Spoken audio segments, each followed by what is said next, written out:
So, hello. So, thank you very much for joining our webinar. So, this is a BI4ALL webinar on data strategy and governance. So, we start with the agenda of today. So, today we are going to have a little introduction, so you understand a bit. If you don't know us, what BI4ALL does, who BI4ALL is, we are going to introduce each other. So Rui is going to introduce himself. I'm going to introduce myself. So also we are going to focus on why data strategy and governance has been a bit like a pretty buzzing in the last few years, and only just recently. Then we are going to touch a bit about the simple story behind data governance. So I would like to say it's going to be pretty basic. So if you know already around data governance, you will find it like I explained in a very basic way. So I apologize for that, but my idea is to reach as many people as possible and then talk about something more complex. Then we are going to mention how to calculate the return on investment of data governance initiatives. It's going to be very quick, but we want to touch base on it. And then we are going to share with you a piece of research that the Data Strategy and Governance Center of Excellence created for BI4ALL and also for the data community as well. Which is going to be the BI4ALL Data Strategy and Governance Scalability Framework. It's a very long title. You will get likely shortly. And then we are going to have some time for Q&A. I must say, we've been testing how long this webinar takes. It might take a bit longer than 45 minutes, maybe 15 minutes, okay? So if you can stay a bit longer, we're going to add some additional time for questions, okay? And let's start with the introductions. So my name is indeed Sandro Scordo. So I'm originally from Italy. I'm the head of data strategy and governance Center of Excellence at BI4ALL. I'm currently based in London, in the UK. And in the past, I've been working in companies such as Save the Children, such as Coca-Cola, and for companies that delivered services for the national health system in the UK. Before working at BI4ALL, I was head of data at the Financial Times, and for passion and for work, I like to take care of data strategy and governance matters, and that's why in the past I've been structuring data governance initiative from the very scratch, and I've been also embracing wider data transformation projects such as a new CRM and so on. And Rui, what about yourself? You want to introduce yourself? Thank you, Sandro. So first of all, welcome for everyone that are here to attend this webinar. It is a pleasure to have all of you here to share some knowledge about data strategy and data governance. But moving for my introduction, I'm Rui Afeitara. I'm the Chief Information Officer at BI4ALL. I have more than 15 years of experience in the IT sector with a focus on business intelligence, data warehousing, data governance. To be honest, everything about that comes around data, artificial intelligence as well. I'm also the knowledge and innovation lead at BI4ALL, where I oversee developing and implementing innovative projects that leverage the power of data and AI to transform business and society. I'm passionate about sharing my knowledge and insights on how data analytics and artificial intelligence can help organizations achieve more agility, efficiency, and competitiveness in the digital era. Looking for the Sandro progress, my progress is my career is very easy to explain. All of my career has been in the data area and in BI4ALL. But my academic experience as well is related with data.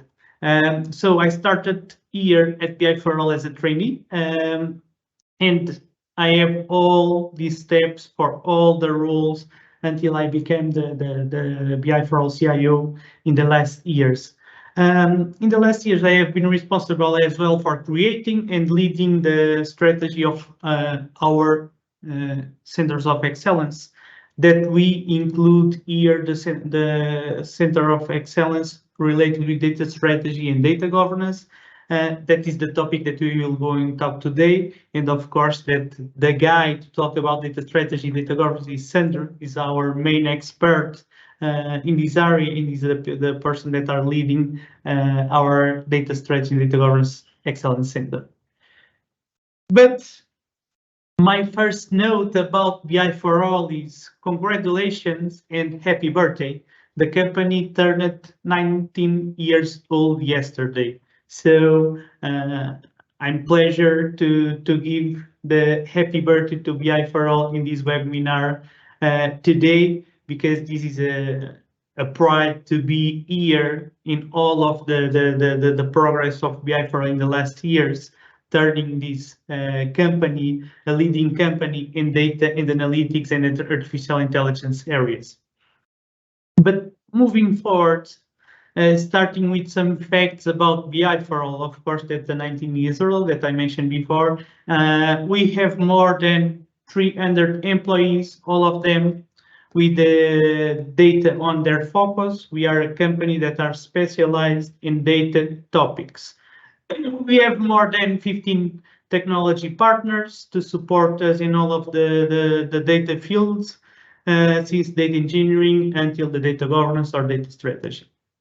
We have more than 1,500 national and international projects, and we have in the data field more than 30 national and international awards. Again, what is our expertise? Our expertise is focused in data, and we talk about doing projects about analytics, big data, artificial intelligence, data strategy and data governance, and software engineering. Of course, that all of these areas related with data projects. With this, we try to help companies in the digital transformation journey and helping these companies to be or to transform to be data-driven companies. The most important things that I want to mention today before we start to talk about data governance itself is that BI4ALL is all about data. And you can see this on the center part of this slide. What we have been doing for the past 19 years is focus this company on the analytics, AI, big data, and help our customers on the part of the data strategy. That is a very important part to be on the top of the market in the data field. And in some cases, this is the area that we forget to mention when we start a big data project. This is very important. We need to start with the data strategy and the data governance. But how we have our company organized to be a differentiated company on the data field? We are structured into layers. The consulting layer, the responsible for delivery, all of our projects on the data field, looking first not in the technology part, but more on the business side, understand what is the gaps that we need to fill from the business strategy for the technology strategy to do data projects that answer to the needs that the customer wants to solve. So we need to fill the gaps between the business part in the technology part of data to generate value for our customers. This is the data strategy is the part that are responsible to link the business flare with the data intelligence side.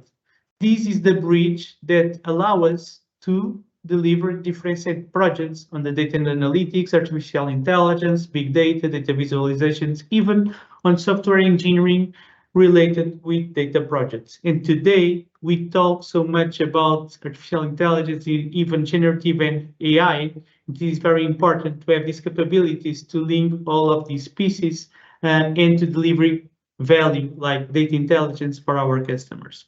So with all of this, we're trying to deliver excellence with our solutions that are focused on solving business problems, business pains on the customer side.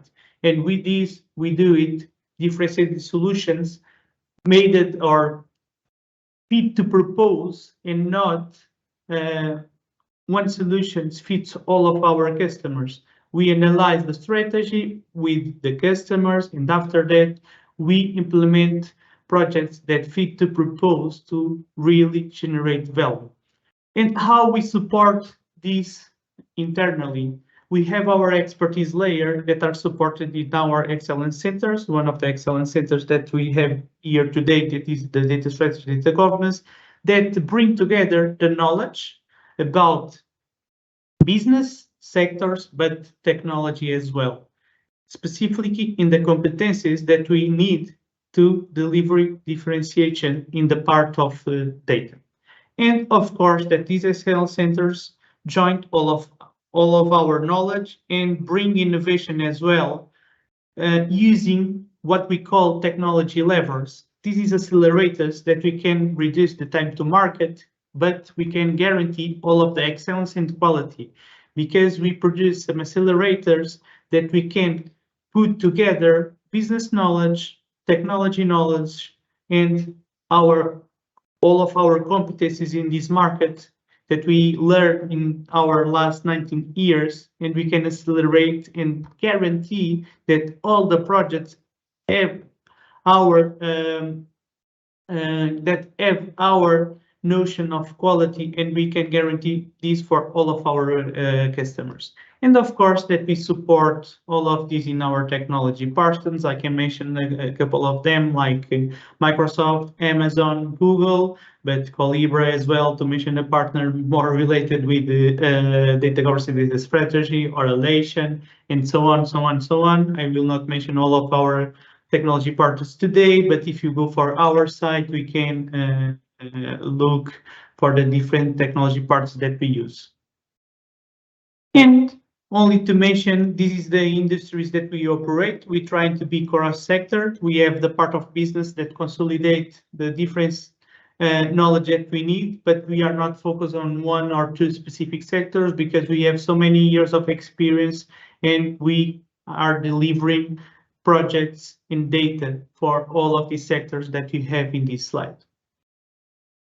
And to ending my intervention, I will pass the words to Sandro, but I want to give a last words that in the last months, the value of data strategy and data governance are being more, are appearing more and more and more. And to give a last example, when we talk about generative AI, ChatGPT, large language models, the part of data strategy, data governance appears even more important. Of course, that we do this in the last years in data, in organized way, or in some projects that the customers do not look for data governance or data strategy.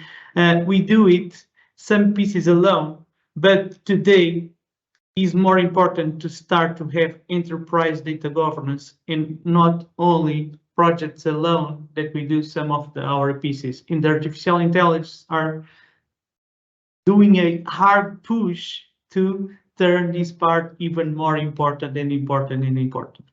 And Sandro, move on and welcome everyone. Yeah, indeed. Welcome indeed. And thanks, Rui. And we are going to actually touch base on what you just mentioned, that nowadays the governance and strategy get more important.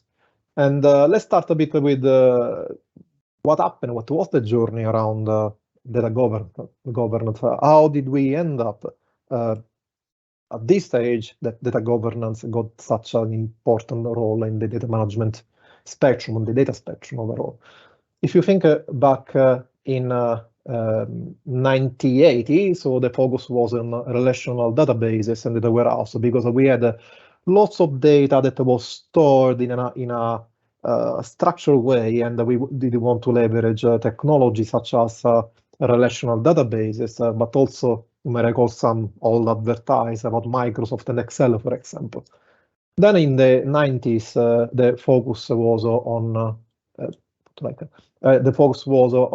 OLAP and BI, because companies figured out that was needed to get the value out of the data, understand what was the data behind the information behind the data. That's why the technology such as OLAP, which are the cubes, cubes for analytics, became popular, and many companies try to get the value from data by doing OLAP. And that was the time that the first ideas of BI started. You may recall maybe IBM Cognos was one of the first products. In 2000 was the era of big data and cloud computing.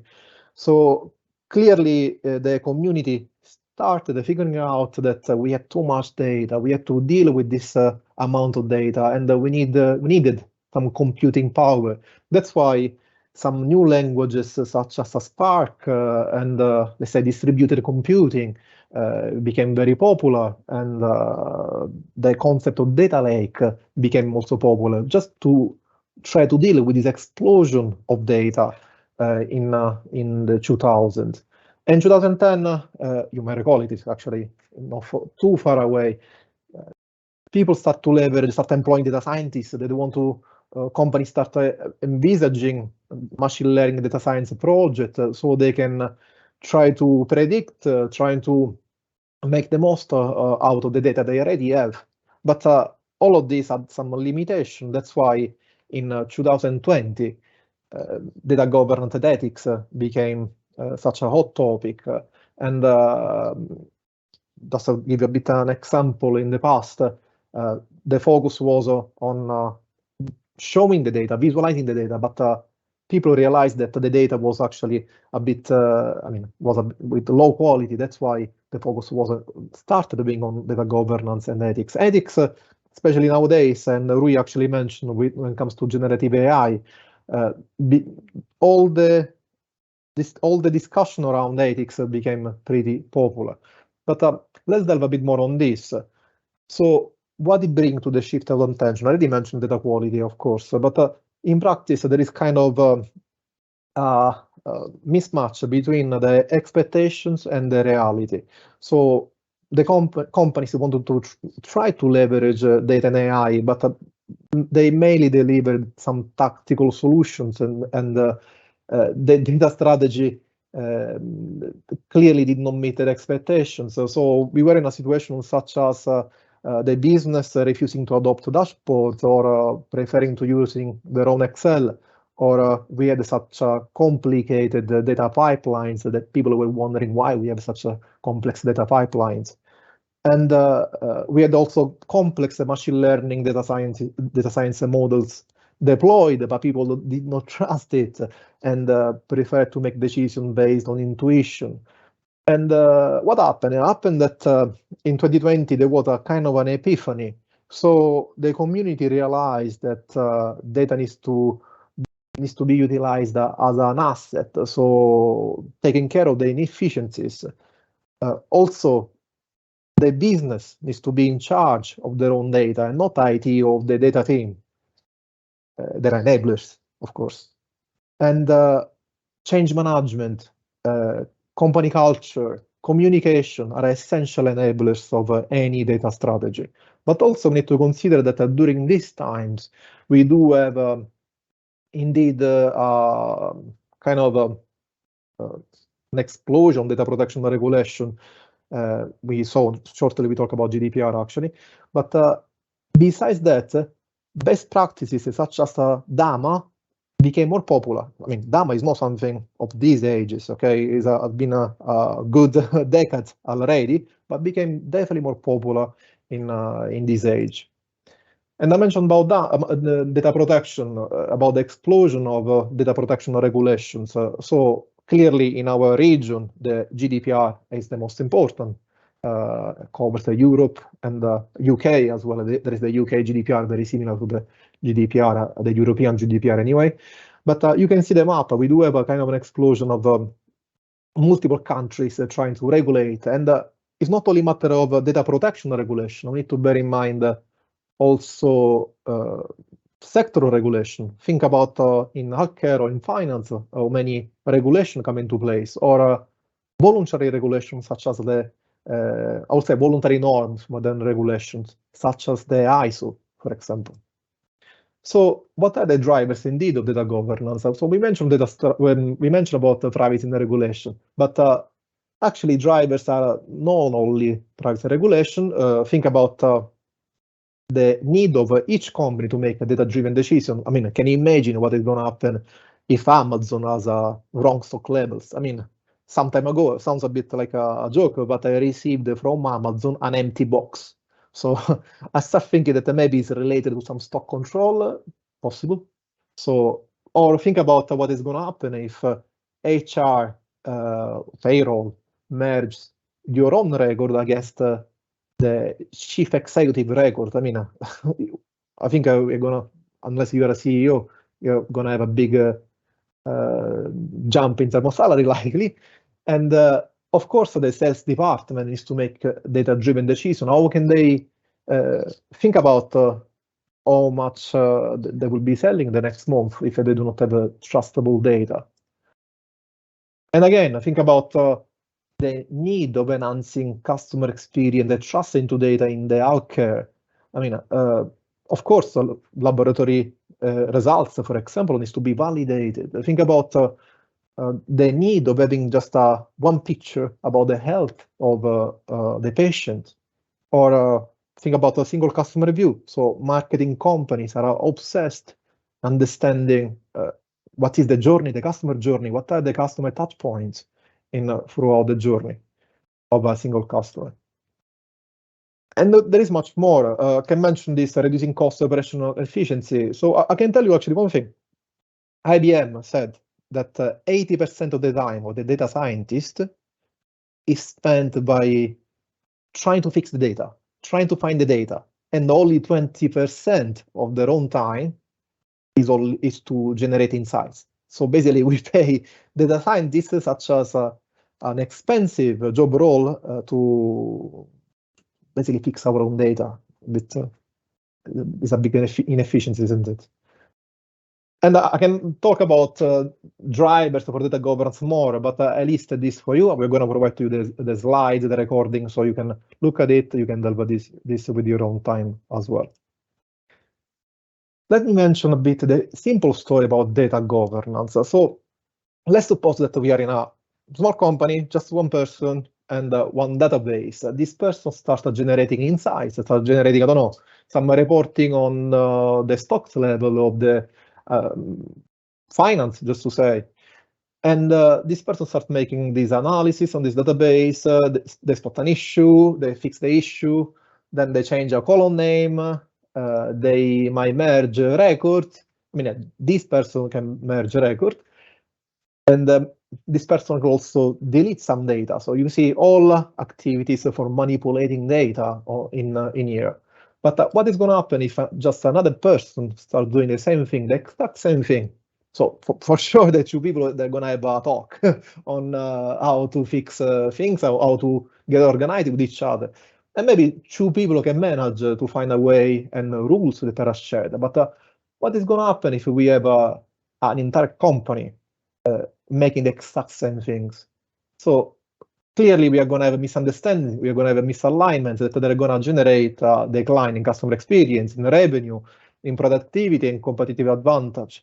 And of course, we have an increasing, increasing risks in terms of business continuity, compliance, discovery, and in general, we are going to have more cost. So sounds that we do have a few ingredients to stay in control of our own data. That's actually what data governance is staying in control of the company, of an organization, okay? So sounds to me that we need common rules and processes. We need to have a structure, and we need to have a function, okay, that is going to guide this change. So 3 key ingredients logically come up in my mind.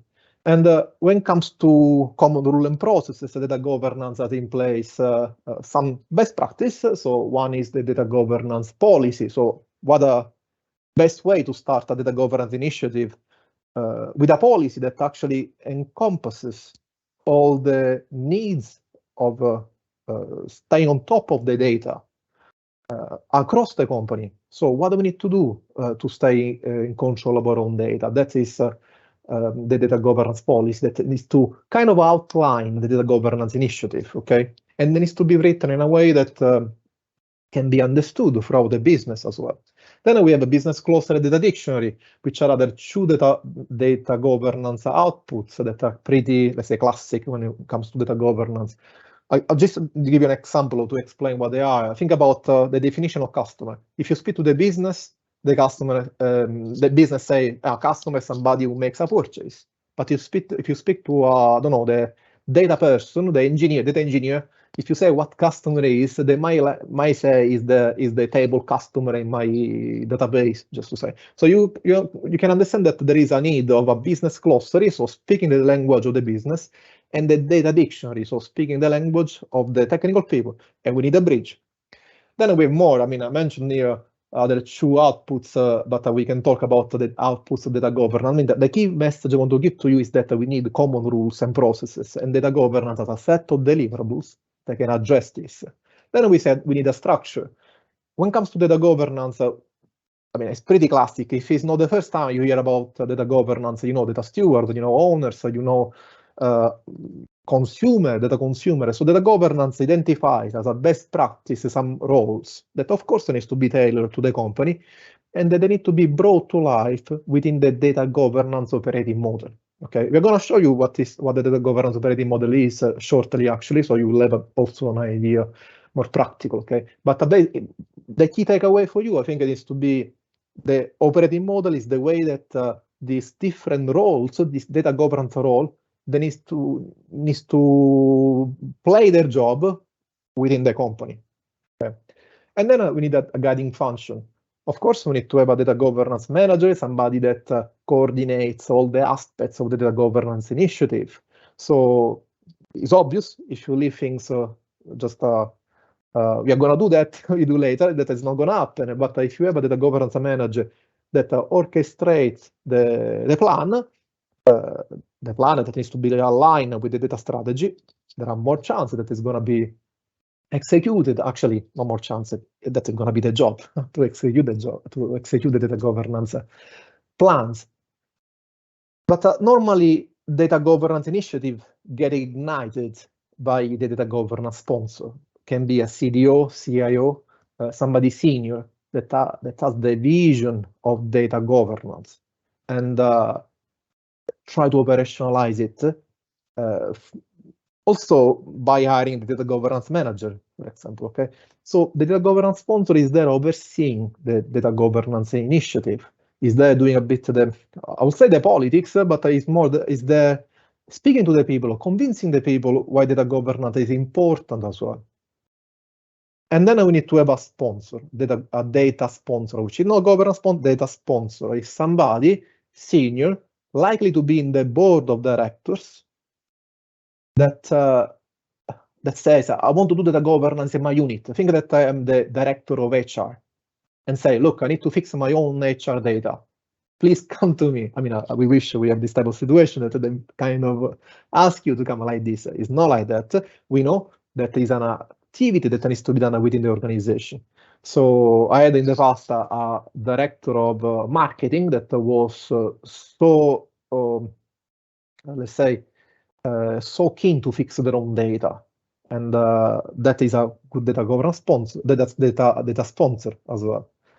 So moving on, we actually asked you. We try to understand a bit where you are in your data governance initiative. We ask you, what is the most crucial thing of data governance for you?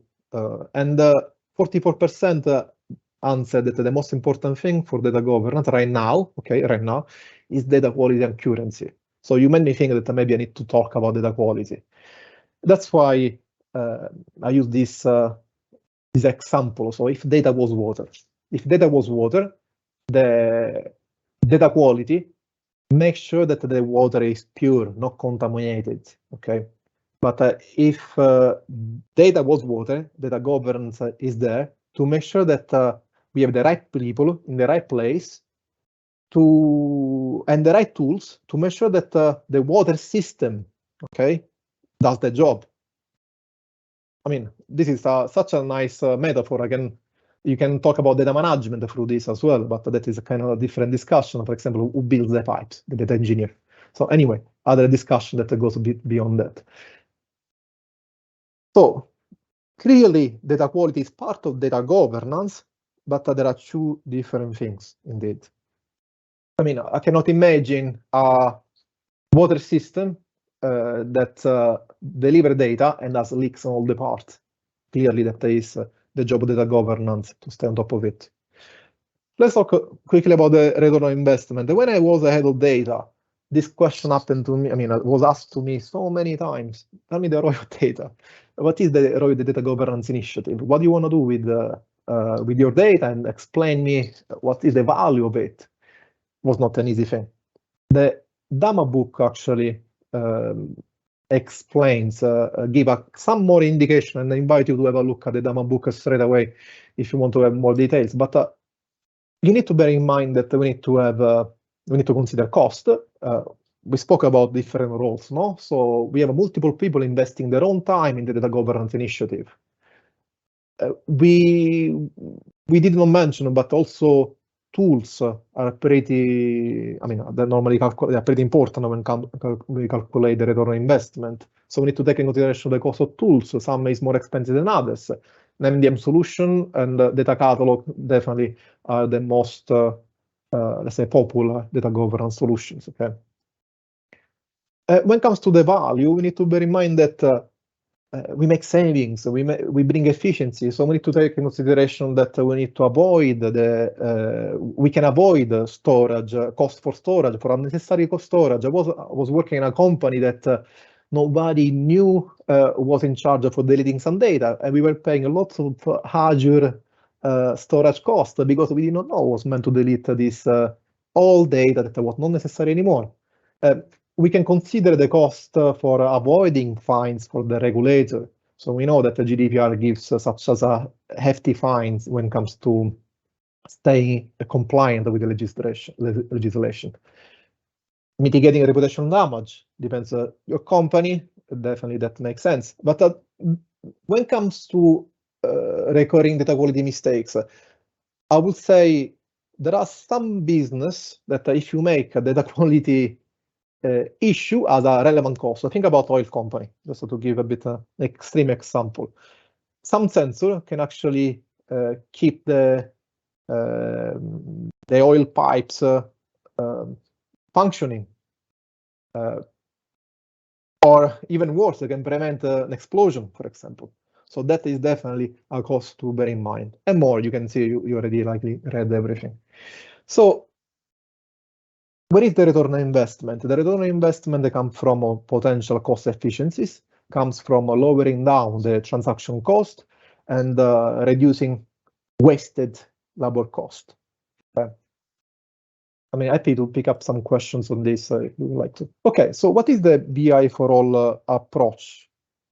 The BI4ALL approach is based on our data strategy and governance scalability framework. And I want to say, look, I'm going to show you straight away, and you're gonna likely get scared because it is a bit overwhelming.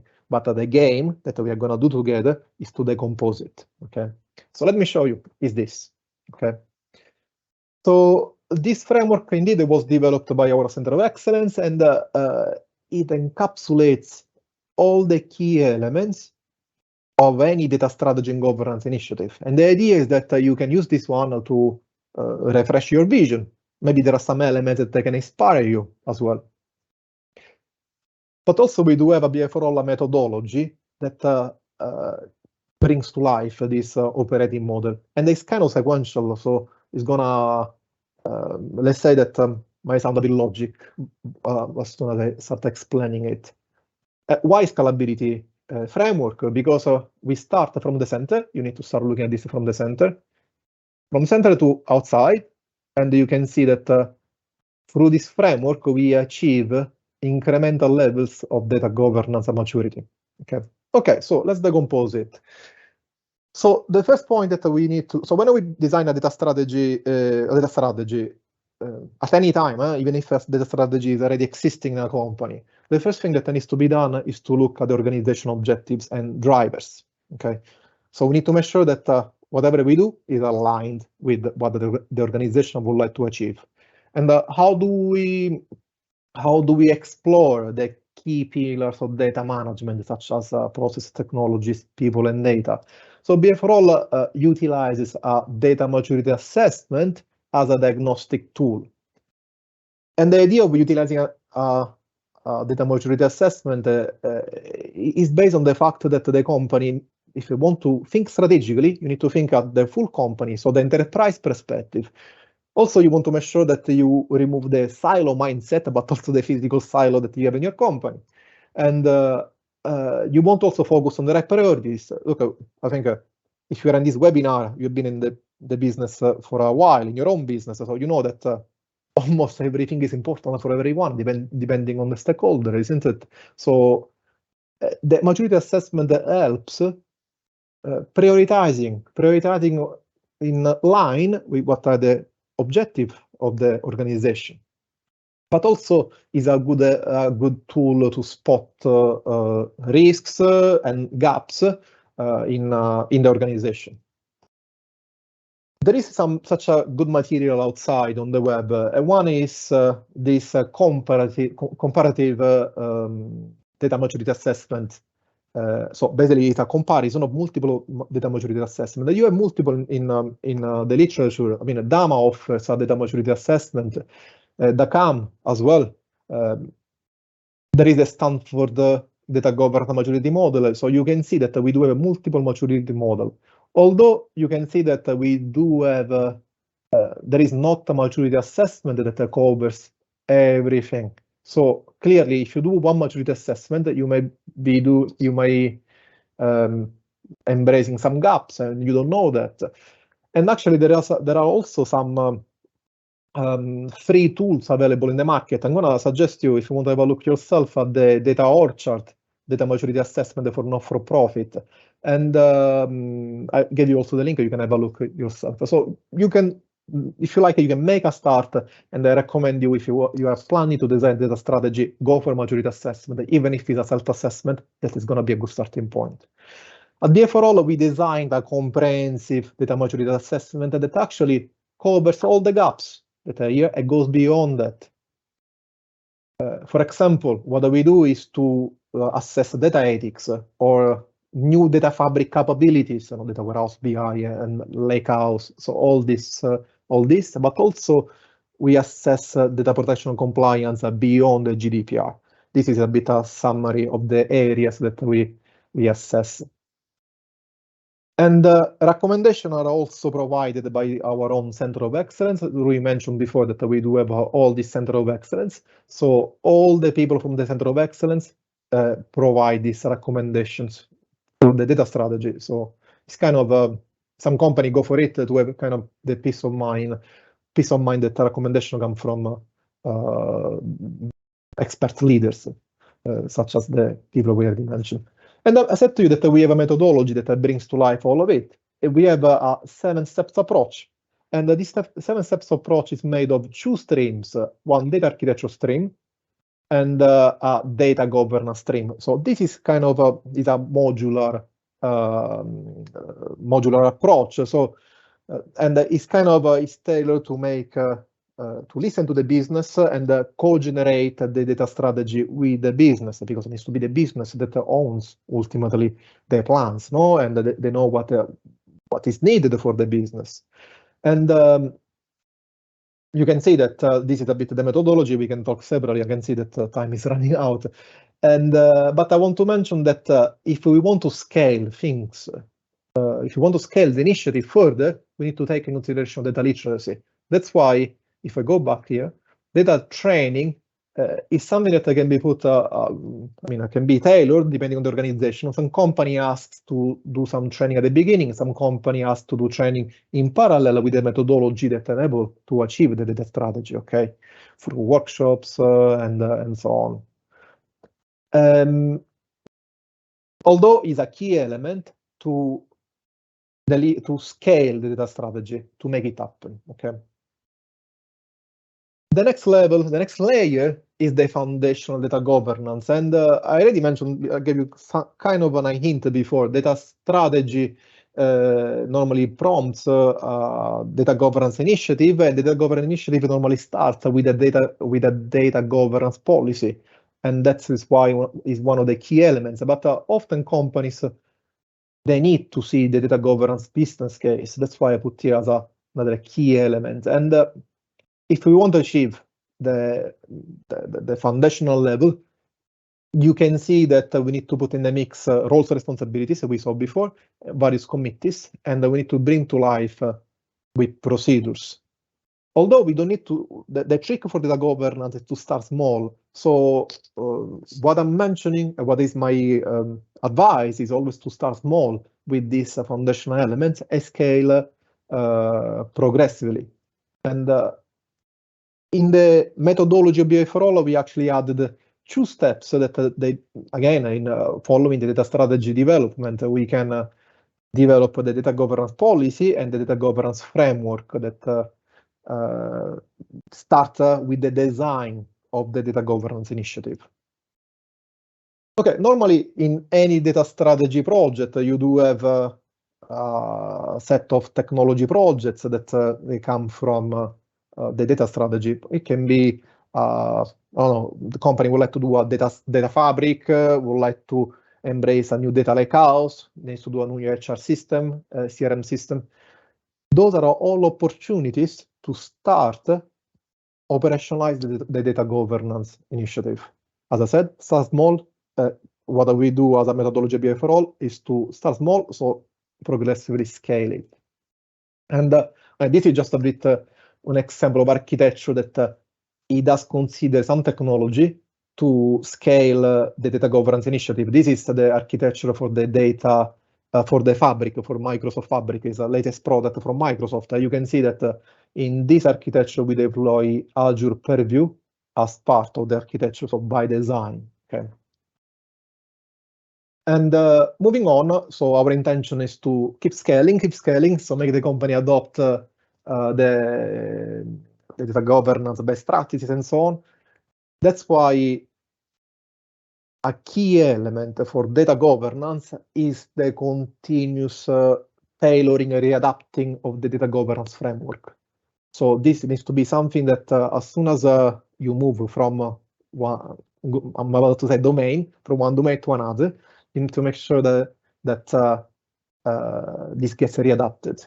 At the beginning, likely you don't have domains. That's why I did not mention here. I'm going to mention later. But at the soon your small initiative is going to get bigger, isn't it? And I already mentioned, no, actually, I was talking about domains, and this is what I mean with it. There are multiple ways to scale data governance initiative, multiple topologies and multiple granularities of domains. So there are multiple options, and that is a bit the trick, is to identify what configuration of the domains that suits the business. So there is no one size fits all, clearly, in any company, okay? And this is a picture of the operating model. I found this pretty effective to give a bit an idea of what an operating model is, how the processes within the data governance initiative come to life, okay? How the roles start playing with each other. And moving on, I mentioned about technologies. Technologies can be a way to scale the data governance initiative. And that's why we can move to the new ring, which is centralized data governance. So the elements that you see here in our framework, they are all elements that enable to achieve, put together, enable to achieve a centralized data governance. And not all the capabilities are actually necessary to achieve a centralized data governance. Some of them are crucial, are more classic. We discussed before about business glossary and data dictionary. And some technology is more enables, actually, is important to bring a new level of democratization, such as data catalogs and or MDM, for example. And in our approach, we actually added another step, another complementary step that brings this kind of enables the data governance in technology to kickstart. So this kickstart can be applied to technologies such as Microsoft Purview, Collibra, Lesson, as an example, or Unity catalog as well. I want to show you a bit the technologies. When I talk about technologies, I would like to give you a kind of a small demo of what Collibra is and how it can help with the democratization of the data. So first, let's suppose that we have multiple data sources, okay? These multiple data sources are connected to this catalog, okay? And we search for an asset such as customer. Look, if I click there, sounds a bit, you can see like Amazon, you can see that we find multiple data assets. In this case, I mean, you can see what data asset, you can see business term, business process, data attribute, and so on. Let's suppose that we pick up a data asset, and this is what I need, and I start exploring it. So look at this picture, what have we got? You can see who is the owner, you can see who is the steward, what are the tags, so what this dataset contains. You have a kind of a sneaky preview of what the dataset contains. And you can look at the full business context by delving into it. So you can see what is data classification. Basically, you see that this column here at 64% accuracy is a US driving license. And this is actually powered by machine learning, indeed. But also you can look at the lineage. You can get end-to-end visibility by looking at the lineage that the tool offers. And you can see that our table is linked to the other data assets in this specific way. And you can also enable the business to talk about the issues. In this case, somebody spotted an issue in the dataset, and the steward goes there and fixes it, looks at the technical lineage. Now I'm going to show you the technical lineage. There we go. Let's suppose that we fix the issue. So I notify to the other colleague that the issue is fixed. Goes back, the asset goes back to accepted. Okay, so it's still available. You can also shop for the data set, like indeed, like it was e-commerce, basically. This is just to show you that the tools such as Collibra, but also other tools can do the similar job with different features. Can give you the view of what are the certified assets. So the business can go into these assets and can trust the data because somebody certified the data.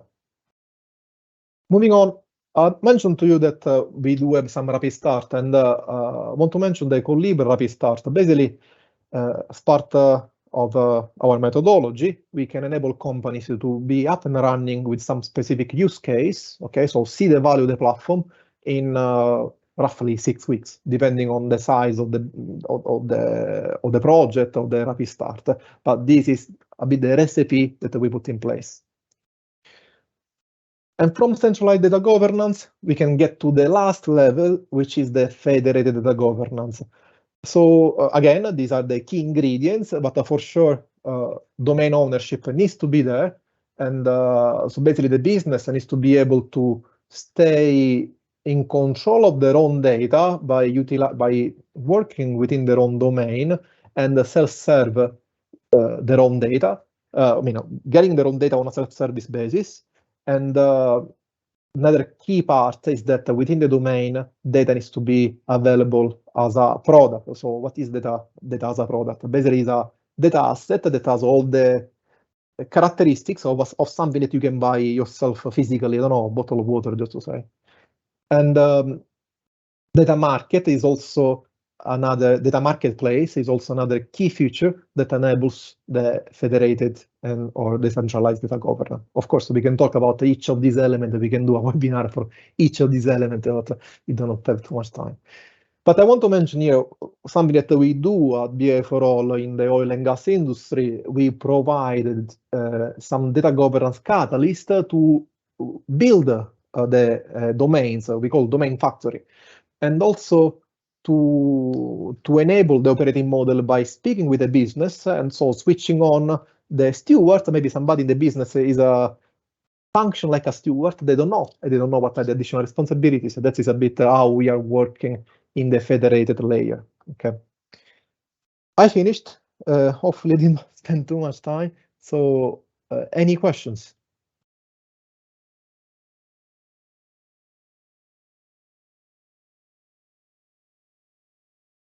Okay. Let me see if I have questions.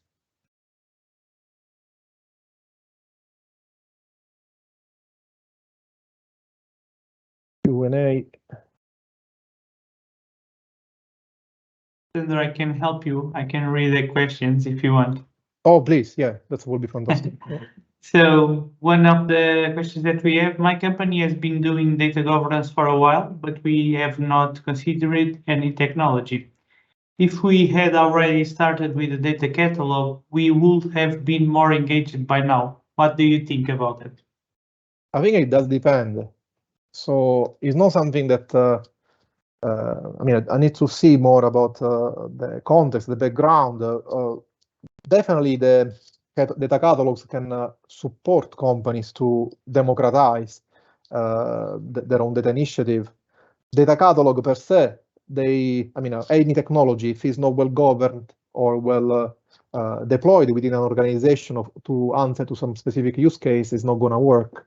But yes, if the effort go in that direction, the data catalog can be a good technology that can support, can speed up the data governance initiative for sure. I would say let's talk separately, so to give you the definitive answer. Thanks, Sandra. The other one, in what industries are you currently delivering data governance services? Right. So I already mentioned oil and gas for sure. We do provide services in the healthcare, and actually I'm working another project which is for a cement industry as well. Actually, I'm working me directly. And I don't know, Rui, do you know other sectors yourself that we work on data governance? These are the three that.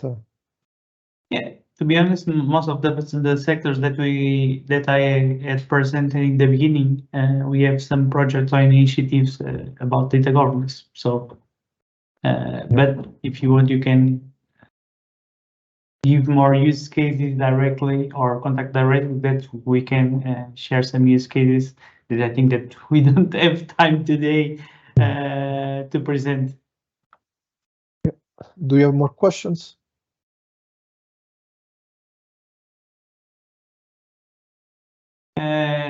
On the Q&A, no. Okay. So any question from anyone else?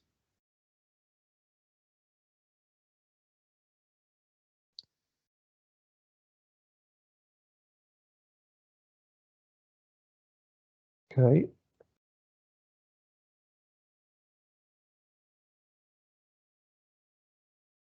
Okay, so I will say let's move on. So I would say in this case, I mean, we are a bit beyond our time, isn't it? So what is 10 minutes beyond, unfortunately. So I want to thank to everyone. So if you have more questions, just feel free to reach me out. This is my contact. So I'm very happy to speak with you and very keen to get to know what is your use case, what is the problem, and we can have some informal conversation for sure. And Rui, would you like to say anything else? Sandra, right now we have more 2 questions. Nice. I don't know if we have time to answer. I think so.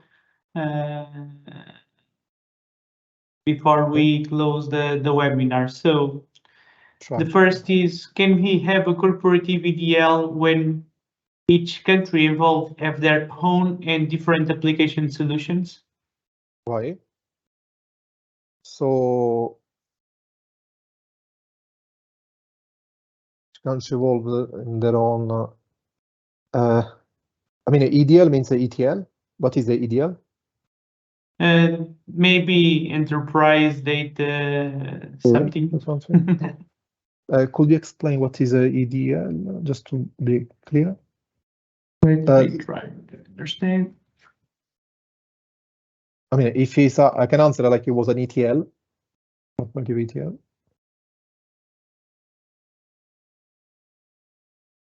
Shall I answer to the other question instead? I can move on if we... Just to, yeah, I don't want to misunderstand. But maybe this is that each country have their different solutions in place, and if we can have and that maybe they are independent using that, is like, can we scale and have other layer of data governance and all of that that joined all the corporative efforts, maybe? I think if that is the question, I would say 100% is key to have a center of excellence. So why we do start with decentralized data governance? Because we would like to achieve a center of excellence that guides all the other functions. Then you can talk about federated. But if you don't achieve the centralized data governance, you're going to have a problem. I mean, that is not going to happen. It's going to be a failure. And if you have multiple systems, look, this is classic. All the companies have multiple systems, and they have a data team spread out in multiple parts of the business. That is the task of the data strategy, to try to understand how to make the most out of the capabilities of the business. So yes, possible, classic, is a classic scenario, and we need to see. We need to definitely see the specific case. And the other one, what are the best practice to establish targets for the data maturity? They are not equally important. To establish a target for data maturity. How to do that? Or the best practice to establish targets for the data maturity. Yeah, I would say you can. There are some good articles around how to build and some video how to build your own maturity assessment. Okay, everything depends on your data strategy as well. If you have already a data strategy, you can tailor based on that. You understand what is your business. If you do not have a data strategy, you are at the very beginning, and you utilize this as a diagnostic tool like we do. So in that case, it's better to go with some best practice and understand and go with with what the literature say, which is what we do with combining all the different part, let's say all the different maturity assessment. We got the best of the best. So best practice to establish the target for data maturity. I would say there are best practices such as you can document yourself by looking at DAMA, for example. That is definitely. What do you think, Rui? I mean, I know our own. Do you think we can add something else to this question? So how to build in-house your own maturity? I think that you pretty touch in all the main points. Of course, that each company is a different company, and after that we need to move on and understand the different business perspectives. What is the data strategy? How they are handling with the business strategy, and what is the importance of the data for their business. And after that, with the sponsorship, so with the C-level, understand what is the sponsorship and what is the most important points to, based on that, construct or implement a specific thing. But I think that you touch all the main points. Okay, if I want to know a bit more, we can speak separately, indeed. And I think there is a question about predict future sales, about forecasting. Oh, very enterprise. EDL for is enterprise data language model. Normally here we use more the small language models or the context business language model, but it's for the first answer about the corporative EDL, and the answer that Sandro said remains valid. So yes, we can do it. Is one of the typical scenarios. The other question is, it is possible to create a dashboard so that we can predict future sales? That is our bread and butter, isn't it? The answer is yes, right? It's not directly related with data strategy and data governance, but this is one of our competencies, is one of our typical scenarios on the artificial intelligence and data science area. So yes, like we can predict breaks on the stocks and all of that, and including linking all the life cycle of the product on the sales, since the stocks, the logistics, and ending on the part of the sales. So yes, it's one of our typical use cases on the data science and artificial intelligence. So I must thank the 45 people who are attending even beyond the time. So indeed. So Rui, I think we do not have more questions, but if we have more, we can actually and what we can do, if you have more questions, please send to us, and we have all the pleasure to answer in offline, and of course that we can resume our answers that we are doing right now on live, and send for all the attendees by email a compilation of our answers for each question. Lovely. Okay, so thank you very much, and I wish a good rest of the day. Bye. Thank you.